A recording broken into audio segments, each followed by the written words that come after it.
ya aquí estábamos conversando con Magdalena y con Tamara. Muchas gracias a ambas por estar aquí, especialmente a ti, Tamara, que me imagino hay sentimientos aquí involucrados también. Bueno, queremos conversar sobre lo que está pasando. Se había justamente, curiosamente, se habría hecho un reportaje en CNN, ¿no es cierto?, sobre los altos mandos de la dictadura que todavía estaban prófugos, recientemente, ¿no?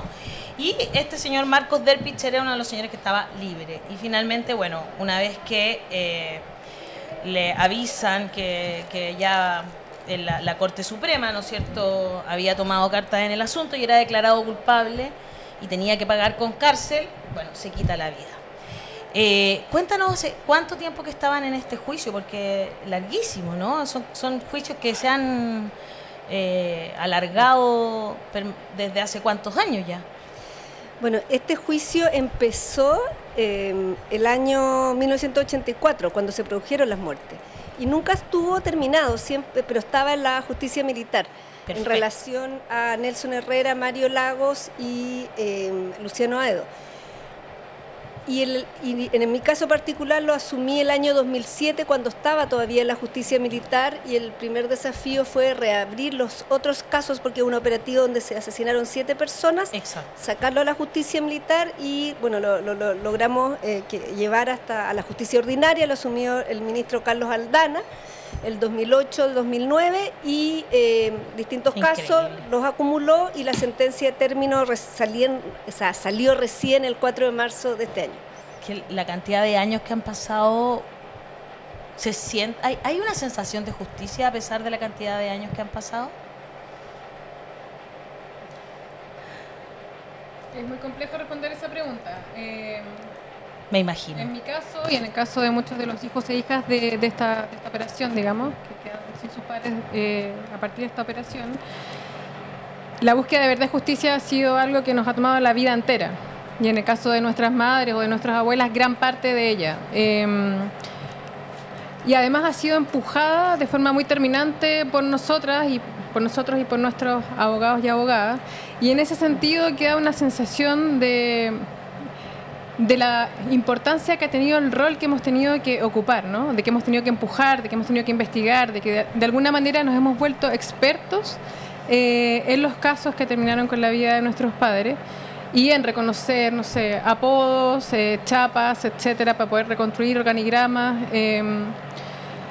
Entonces, sensación de justicia, no lo sé, pero sí al menos de haber hecho todo lo que estaba a nuestro alcance y mucho más, para reivindicar el buen nombre de nuestros padres, de la convicción que ellos tenían, de lo que intentaron hacer, para acreditar los hechos, por establecer una verdad jurídica, para que nunca más nos digan en nuestras caras que nuestros padres ponían bombas en jardines infantiles o cosas por el estilo, que ocurrió hace poco, digamos.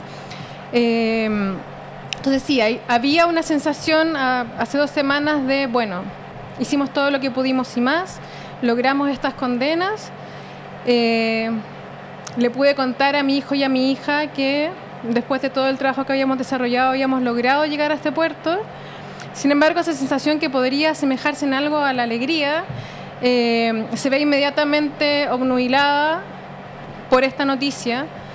Y además teníamos siempre, digamos, el temor, ¿no? O sea, sabíamos, esto no es algo nuevo. O sea, en este mismo caso, un agente se suicidó anteriormente. Es del mismo caso. Sí. Y también sabemos, bueno, que hay 17 agentes que se encuentran fugados. Entonces, nos cuesta mucho entender qué más tenemos que hacer para que las condenas que se logran tras poner la vida en ello se cumplan. Yo creo que ahí hay un límite que, a pesar del enorme esfuerzo de ustedes, que es encomiable, que es absolutamente destacable y que creo que habla de amor, porque el amor que ustedes sienten por las víctimas y por limpiar el nombre de ellas, bueno, hay un puente, hay un espacio que no pueden penetrar, y que es el de la cobardía de los ejecutores, que no son capaces de asumir lo hecho y que prefieren quitarse la vida antes de enfrentar la justicia. No es nuevo esto, ¿eh? Ha ocurrido antes, va a seguir ocurriendo. pero yo creo que con la sensación de rabia y de que las cosas podrían haber sido diferentes, también creo que deja muy claro la posición moral de cada cual. En qué espacio, en qué lugar, en qué persona estaba la falta de valentía, estaba el antipatriotismo y estaba la cobardía. No era en el caso de sus familiares, era en los ejecutores que hoy día ni siquiera son capaces de poner cara. O sea, yo creo que además es bien impresionante que durante el proceso, particularmente Derpich, jamás asumió su responsabilidad en los hechos. O sea, él siempre culpó a otros, ¿no? Culpó de responsabilidad al mayor Joaquín Molina, ¿A cuál que era Arellano Stark? Subordinado, Nunca. claro. Y sino también al grupo que dirigía Álvaro Corbalán. Entonces, siempre, en el fondo, nunca asumió sus responsabilidades de lo hecho. Ahora, era su derecho como imputado no autoinculparse, pero efectivamente hemos visto que muchas veces los superiores descansan su responsabilidad en los inferiores jerárquicos. Y un poco quizás destacar que en el caso de Derpich era de los condenados el que tenía mayor rango y fue el que dirigió la operación desde la CNI.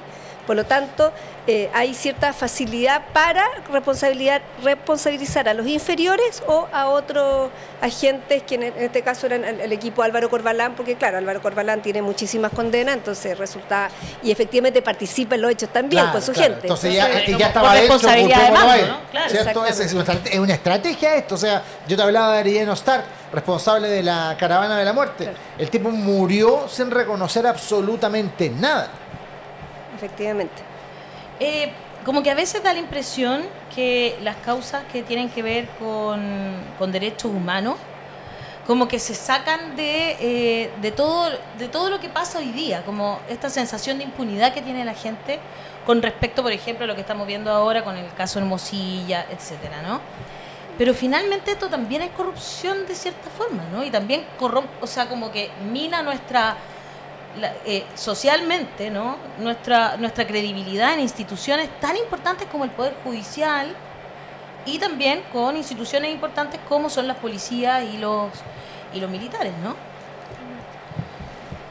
Sí, justo estaba pensando antes de entrar en finalmente la importancia que tiene, como decía antes, el establecimiento de la verdad y el quehacer de la justicia en términos de condena, de prisión efectiva, en que no solamente nosotros, esto no es un tema, lo hemos dicho muchas veces, de aquellos que fueron nominados como directamente afectados, ¿no? O sea, la dictadura operó tan profundamente y tan vastamente que las capas de esa violencia llegaron al conjunto de la población. Y finalmente la posibilidad que tenemos de entendernos como un todo, de poder articularnos, de poder organizar nuestra vida en comunidad, tiene que ver con poder establecer ciertos acuerdos mínimos. La justicia, aún tarde, tiene que ver con eso. O sea, con poder decir a aquellos que cometen crímenes de este carácter, que no son crímenes contra personas, son crímenes contra la humanidad, por eso se llaman así, ¿no? Y nos ponen en riesgo a todas y a todos, bueno, deben ser condenados, Cuando eso se pone en cuestión aún a este nivel, digamos, de cuando ya pasaron 20 años, 40 años, ocurrieron las condenas, etcétera, la verdad es que cuesta mucho pensar en qué otro elemento va a poder establecer ese piso mínimo. Exacto, me imagino cómo haber sido difícil al principio también cuando estaba en la justicia militar. Ahí, ¿qué se podía hacer? Era imposible, Nada, no se podía. Era imposible. O sea, curiosamente este es un caso muy particular en el cual el fiscal militar empezó la investigación en un momento dado. Al menos la empezó, No, claro. la empezó y empezó a hacer diligencias importantes. Creo que, o sea, hay que reconocerlo porque no es algo habitual. Claro. El fiscal militar empezó a interrogar e incluso realizó interrogatorios, tomas de declaraciones bastante buenas que nos permitieron una base la cual después llegó... Mira, importante. No, hay que es muy reconocerlo. curioso, Claro. sí, pero fue un trabajo, se hizo un avance importante, pero esa causa obviamente no podía quedarse la justicia militar porque no nos daba ninguna garantía de imparcialidad y de poder llegar a un buen puerto. Ahora, yo también quiero destacar respecto de la situación de Derpich, es que finalmente así como la justicia está encargada de juzgar, también está encargada de que se ejecute lo decidido por los tribunales. Y estamos, la verdad, que muy consternados porque la sentencia de la Corte Suprema sale el 4 de marzo y recién ayer se estaban cumpliendo las órdenes de detención. Las órdenes de detención salieron el miércoles pasado. El día miércoles pasado salieron las órdenes de detención y recién el lunes se presentaron. Todos estos días en ir a buscarlo. Y se demoraron todos estos días. Nosotros habíamos pedido previamente, porque se demora en llegar el expediente desde la Corte Suprema hasta el Tribunal de Instancia, que tiene que ejecutar la sentencia, pedimos que por mientras se decretara la prisión preventiva. Eso nos dijeron, no nos la rechazaron, pero se usó un cierto tecnicismo de que el tribunal entendía que no tenía competencia, porque también en otros casos sí se ha logrado que se dicte prisión preventiva. Hubo otro caso, que es el caso Carmen Gloria Quintana y Rodrigo Rojas de Negri, que logramos que se decretara la prisión preventiva mientras el caso llegaba hasta la instancia. Perdón, en ese caso no fue la prisión preventiva, sino que el arresto domiciliario total. Perfecto. Pero sin embargo igual se fugó un agente, Iván Figueroa Canobra. Entonces, en este caso pedimos la prisión preventiva, nos dijeron que no, y bueno, la sensación de frustración respecto a Derpich, pero también de un agente que hasta el momento no ha sido habido, es que todo esto se podía evitar, que si se tomaban las medidas adecuadas, oportunas, en el momento, quizás era evitable. Y otro detalle, que en el fondo... Estaba preguntando justo eso, ¿eh? Hay formas de evitar que estas personas... Pero el punto es que... se arranquen, se suiciden. Como no es la primera vez que ocurre, parece que acá la justicia, los jueces no han aprendido nada. Porque en el fondo, yo creo que al primer caso de una fuga en una reclusión domiciliaria, de un suicidio previo a una detención, bueno, yo cambio las cautelares para el resto. O tomamos medidas que aceleren el cumplimiento de las órdenes. Sí. Pues digo, nos sorprende mucho. ¿Y aquí quién? ¿Es por parte del Poder Judicial, de las policías, de todo el sistema? Yo creo que hay responsabilidades de todo el sistema. O sea, siempre somos responsables todos, pero en definitiva aquí quienes tienen el rol más relevante son, por una parte, el Poder Judicial y las policías que cumplen las órdenes. Como señalaba el ministro Carlos Aldana, apenas recibió el expediente, el día miércoles de la semana pasada, dictó las órdenes de aprehensión. Eso fue el día miércoles. Entonces no entendemos por qué el lunes llegan a la casa de Derpich y, pasa lo que todos sabemos, se había suicidado en la Plaza de las Lilas. Claro, y no es que uno se alegre de estas cosas o hablar de esto. A mí siempre me complica hablar en los medios de suicidio porque es complejo para todas y todos, para personas que lo están pasando mal, que tienen alguna condición mental. Pero esto es otra naturaleza. Pero esto, claro, es otra naturaleza. Evadir la condena por la responsabilidad de tus actos. Y es impactante que haya personas en este país que defiendan aquello todavía. Yo ayer leí algunos comentarios que como que me dejaron muy afectada, debo confesarlo, porque habían personas como muy, y eran guerrilleros del MIR, como que era como esa sensación de que no tienen que pagar, que son como que a pesar de que la justicia está diciendo que son culpables, como que hay un negacionismo que está muy inculcado en la sociedad y que lamentablemente nos tiene en esta situación. No sé qué te pareció a ti, que llevas tanto tiempo buscando justicia, por ejemplo, lo que ha sucedido durante los 50 años, ¿no es cierto?, de la dictadura, y cómo ves en el momento histórico en el que estamos como país. Es una pregunta difícil la que hace. Sí, yo te noto, debo confesar que te noto afectada igual. O sea, por supuesto. Nosotros hemos aprendido a afectarnos de una forma que sea eficiente, ¿no? O sea, de poder... Me refiero a eficiente con quien no tiene mucho sentido, aunque para algunas personas pueda tenerlo, dejar de abogar por aquellos que hemos intentado todos estos años. Claro. Pero por supuesto que cuando supe la noticia me dio mucha rabia y me dio mucha tristeza pensar en mi abuela, pensar en nuestras madres, porque antes de nosotras estuvieron ellas. O sea, cuando Magdalena hablaba el caso, la operación Alfa Carbón, no solo terminó con la vida de 7 militantes del MIR, también significó la prisión de muchas de sus compañeras e incluso secuestro de una niña menor de edad. Entonces... digamos, hemos tenido que apostar o escoger la lucha o la pelea que hemos tenido que dar, pero la violencia de la que hemos sido objetos, digamos, fue inmensa, no solo en nuestra familia, sino, como decía, la sociedad en su conjunto. Es muy difícil ver que a 50 años del golpe civil militar todavía no se hayan alcanzado acuerdos tan mínimos como entender que, independiente incluso de la acción que pueda estar cometiendo X persona, la justicia debe operar. En el caso de nuestros padres, se los ha acusado de un montón de, digamos, mentiras a lo largo de la historia, y no solo a ellos, sino a sus familias. Nuestras madres fueron perseguidas, etcétera. Quería comentar, porque a propósito de la conmemoración de sus ejecuciones el año pasado, una compañera de Concepción me entregó una carpeta con un archivo de prensa. Y en ese archivo de prensa aparecía una entrevista que se hacía a mi abuela, Yolanda Rodríguez, y el titular de la prensa, del comunicado, decía algo así como: una viuda sin lágrimas llega acompañada de una sola amiga a reconocer a su hijo.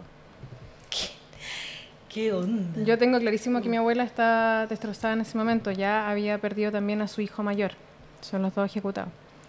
Una viuda sin lágrimas. Pero para poder llegar incluso a Concepción, ella había acudido a la Vicaría o a Codepu, no recuerdo, para lograr financiamiento para hacer el trámite en el SML. O sea, imagínate. Es tanto lo que uno podría decir respecto de detalles del día a día de lo que esto significa, que no nos alcanza el programa. Pero por supuesto que existe afectación, y negarla es un absurdo. Estamos todas y todos afectados. Y además, yo creo que es importante lo que dice Tamara, de que se ha tendido a privatizar el daño, como que si este es un daño de las familias y no un daño de la sociedad completa. Y eso yo también creo que permite justamente que después se hagan comentarios de este tipo, o sea, como que era un problema porque eran miristas, porque eran guerrilleros, cuando en realidad lo que hubo una afectación a la sociedad completa de Chile en aquella época. Esta impunidad en la que todavía está el general director actual de Carabineros, Yáñez, que lo van a formalizar, no sé, esto que es como que lo van a formalizar, por violaciones a los derechos humanos durante el estallido social, propicia el clima para que se comprenda poco lo que significa que alguien violó los derechos humanos, que alguien cometió crímenes de lesa humanidad. Lo que pasa es que, bueno, yo soy querellante, entonces, sí, en el caso del alto mando, entonces por eso en el de Yáñez también. Sí. Ah, mierda, te puse en un aprieto. No sabíamos.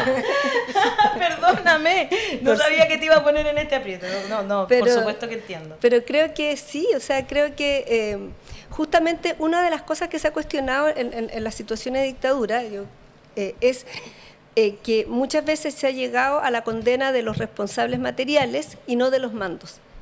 Entonces, justamente creo que es importante destacar que en el caso de la querella contra el alto mando, justamente lo que se pretende es que respondan los altos mandos por, en sus responsabilidades superiores jerárquicos, por el accionar de carabineros y no necesariamente por cada carabinero individual que disparó, porque normalmente se llega al carabinero que disparó, pero el carabinero que disparó porque sí. Exactamente, o sea, hay una, y lo que más bien hemos estado viendo son patrones de conducta de los cuales el alto mando tenía conocimiento. O sea, en el fondo de que ellos mismos no le aplicaron a la gente que estaba en la calle la instrucción para que el protocolo fuera bien ejecutado, el de uso de armas de fuego. Claro, pero además que conociendo estas actividades, lo que estaba pasando, el nivel de las víctimas que existían, que estaban produciéndose traumas oculares, no tomaron medidas para detenerlo.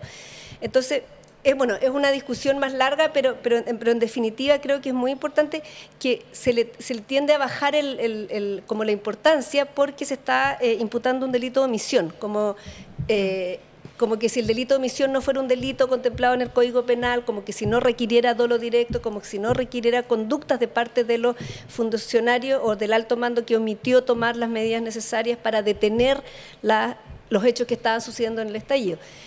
Y también en el caso del estallido nos encontramos con otro tema, que es justificar la violación de derechos humanos por la conducta de la víctima. Entonces, en el caso del estallido eran delincuentes, en el caso de la dictadura eran guerrilleros. Claro. Entonces, y el tema está en que hay ciertas cosas que no primero que no es verdad, o sea, esto es una estigmatización tremenda. Fabiola Campillay iba a su trabajo cuando fue herida, pero además de eso, dentro de las víctimas puede haber de todo. Pueden haber víctimas manifestantes pacíficos, puede haber también un delincuente, ¿por qué no? Porque se estaba manifestando, puede haber una persona con antecedentes penales, y eso no justifica jamás que cometer apremio en su contra o dejarlos con traumas oculares porque se estaban manifestando.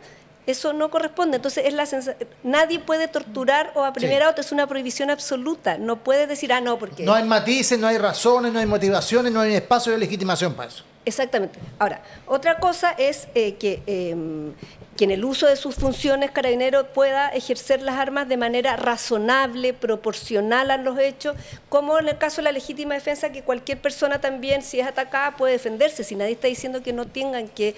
Pero hay principios, y tiene que respetarse el principio de necesidad, de proporcionalidad, de racionalidad. Y el protocolo del uso del arma de fuego, que en el estallido no fue utilizado. O sea, por ejemplo, el carabinero que le dispara a Gustavo Gatica estaba disparando de pie cuando se decía que había que hacerlo con un hincado, ¿cierto? Con un pie en el piso. En el caso de Fabiola Campillay, le disparó directo a la cara cuando tampoco se le puede disparar hemos mostrado que los videos, por favor, no había nadie eso en la calle. Y eso está registrado porque existía ese protocolo y no se respetó. Entonces hay un montón de factores acá que dan cuenta de que, en efecto, Carabineros en particular no hizo nada por frenar la violación sistemática de derechos humanos. Y yo creo que uno puede llegar a la conclusión que la impunidad del pasado permite la impunidad del presente, y también desde otro punto de vista, el hecho que existan espacios en los cuales sí se ha hecho justicia probablemente sirvió para prevenir que se cometieran mayores violaciones de derechos humanos, especialmente respecto de militares o Fuerzas Armadas que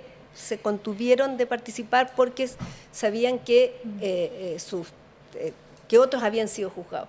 O sea, esto es lo que se llama prevención general, digamos, claro. Como la idea de que quizás si es que no hubiera la cantidad de personas que están cumpliendo condena por los crímenes cometidos en dictadura, el estallido puede haber sido peor. Bueno, nuestro público tiene afortunadamente una visión muy distinta de las que hemos estado conversando y les mandan, por supuesto, mucho apoyo.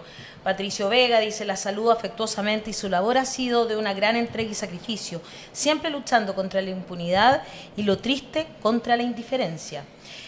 Pati Arauz dice: el Estado en manos de latifundistas. Camilo Fuensalida dice: tal como las personas que justifican la violencia de género, al final siempre buscan una manera de justificar al victimario y dejar sola a la víctima. Mada dice: este criminal vivía con una pensión que todos pagábamos y al final evadió su condena. Pavlovsky de Puente Alto dice: con la poca educación en derechos humanos que hay en Chile, uno se tiene que encontrar con gente que insiste en la teoría del empate, como si fueran cosas comparables las víctimas con los victimarios. Pau dice: ¿y qué pasa con sus pensiones si se suicidan? ¿O qué pasa con ellos si sus pensiones si van a la cárcel? Pensando que sus pensiones no son sus ahorros, el Estado las cubre en un 90%. Te vamos a preguntar eso. Pero antes, Patricio Vega dice: los saludo afectuosamente y su labor ha sido de gran entrega. Siempre luchando contra la impunidad y lo triste contra la indiferencia. Eso ya lo había leído, perdón. Y Camilo Fuensalida, que dice también lo de la violencia de género. Primero, te quiero preguntar, Magdalena, por lo de las pensiones. ¿Ellos siguen recibiendo pensiones aunque estén en la cárcel? Sí, claro. Las pensiones son inembargables y efectivamente reciben sus pensiones y, como todos sabemos, los militares y las policías reciben pensiones, no están sujetos al régimen de AFP como el resto de los chilenos, por lo tanto tienen pensiones superiores a todos los... Sí. ¿Para qué vamos a hablar de cuántos son? Porque en realidad empieza a dar como... Vamos a aumentar la sensación de impunidad. Y lo otro, que pese a ser reos rematados, las siguen percibiendo. No, sí, sí, claro. Es increíble. Sí, claro. O sea, realmente, me imagino van directo a sus familiares y etcétera, ¿no? Y si están en fuga también. ¿Y si están en fuga también? Sí. ¿Y quién recibe esa plata? ¿Los familiares? No sabemos. No sabemos. Pero la siguen recibiendo, entonces se acumulan en una cuenta, por decirlo claro, así. La cuenta corriente. No podemos saber dónde están, increíble. Porque me imagino que en algún momento tocarán ese dinero. Tamara, ¿tú has conversado con otras de las familias que también están involucradas en el caso? Sí, estamos en permanente contacto. ¿Y la sensación es similar en todas y todos? Sí, o sea, fue una noticia que nos impactó profundamente a todos y todas. Somos personas que somos familia hoy día. O sea, que digamos de este hecho luctuoso que nos articula o nos encuentra de alguna forma, hemos construido una relación amorosa y por tanto nos hemos acompañado en todo este proceso y también en estos golpes, porque son en definitiva nuevos golpes a algo que debería ya estar en fase de término, ¿no? Absolutamente. Bueno, les quiero dar las muchas gracias a ambas por tocar todos estos temas, por su franqueza. Exacto, y por no dejar de luchar nunca. Sé que debe ser muy difícil, por supuesto, pero también es necesaria la justicia, ¿no? Que se conozca la verdad y que al menos sea una verdad judicial todo lo que pasó. Así que nada, pues un abrazo para ambas y muchas gracias por lo que... A seguir en la lucha. A seguir. Gracias a usted. Muchas gracias por la invitación. Sí, por supuesto. Siempre estos temas van a estar presentes en nuestra pauta. ¿Aún no eres parte de la comunidad de La Voz de los que Sobran? Suscríbete a nuestro canal de YouTube y no te pierdas todos los días de lunes a viernes el matinal de La Voz de los que Sobran. Disfruta de contenido exclusivo, entrevistas y mucho más. Apoya al periodismo independiente, dale like, suscríbete y activa la campanita. Participa en nuestras transmisiones en vivo y comenta. Podrás revisar los momentos destacados de la semana y mucho contenido de calidad.